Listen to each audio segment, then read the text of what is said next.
Chapter 15, Thalan Dor. Alden opened his eyes against the rough bark of the tree. The world returned in a slow sway. Light filtered through the leaves, the damp scent of earth, the distant echo of a battle that was no longer there. Lyanna was seated beside him. She did not speak. She only watched him, tension held beneath her calm gaze. Sarah stood guard nearby, motionless as a statue, while the wolf slept with her muzzle resting between Alden's legs, breathing deeply. Alden raised a hand and touched the animal's head. She released a low sigh, as if confirming that he was still there. A few steps away, Kaelor and Kael spoke in hushed tones, their faces marked by concern. Vaerion and two other elves kept watch around the clearing, alert and silent. At last, Lyanna spoke, her voice firm yet gentle. "You came back." Alden tried to sit up. A warm pang in his chest reminded him of the fire's pulse. She steadied him by the shoulder. "Don't move too fast," she said. "That was too much energy for someone who's only beginning to understand it." Sarah added, without taking her eyes off the forest. "The Agaroth fell. The Krogars fled. The area is clear." From a few paces away, Doran grunted. "What you did was madness, but damn fine madness." Alden exhaled slowly, letting the pieces of the moment settle back into place. "I'm fine," he said at last. Kaelor smiled, keeping his emotion low in his voice.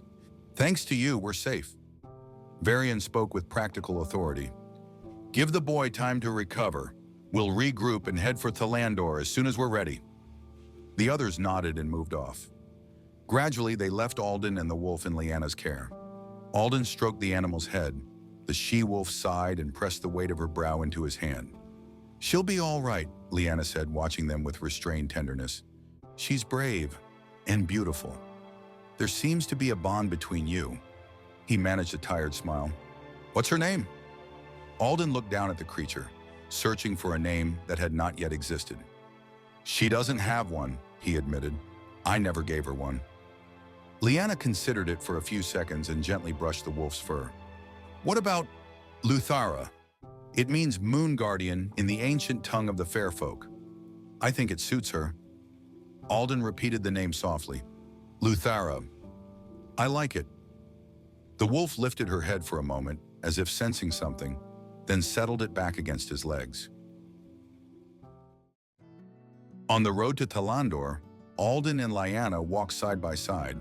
Luthara paced with them, steady and alert. Kael approached with his usual grin. "The elf with the twin blades. Impressive," he murmured, "and beautiful." Lyanna didn't even look at him. "You're ridiculous. She's over 100 years old." Kael shrugged. "That's not too old." Alden let out a weary laugh. Lyanna rolled her eyes, though she couldn't quite hide a brief smile. Kaelor caught up to Sarah. "Are we far?" he asked quietly. "It'll be dark soon." "No," she replied without lifting her gaze from the path. "We'll reach 15-Thalan Dor before nightfall." They walked a few steps in silence. "Thank you for earlier," Kaelor said, glancing at her. "I saw how you and Lyanna protected Alden when he lost consciousness." She tilted her head slightly, never slowing. "I only did what was necessary." Another brief silence, lighter this time. "Still, I appreciate it," Kaelor added sincerely. This time Sarah looked at him.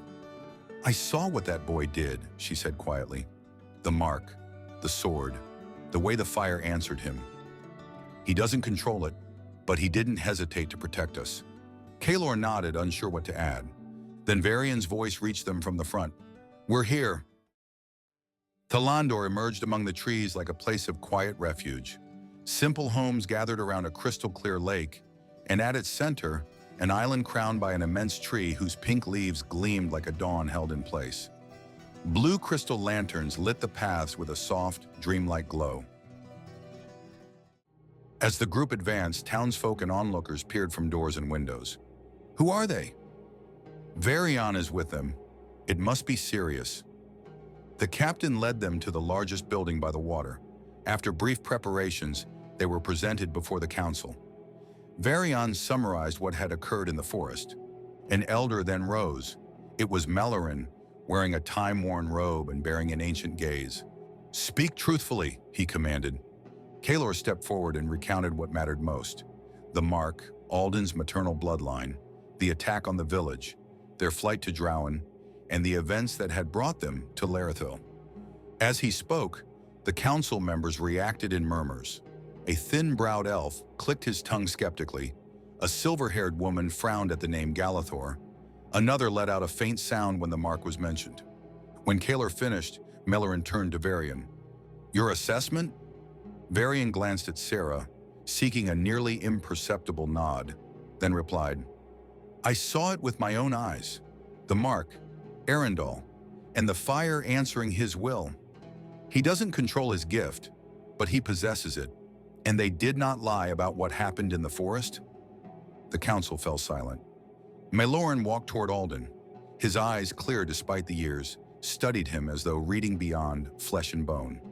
"Then," he said solemnly, "I will take you before the Lareth, the tree of the fair folk. It will judge your heart.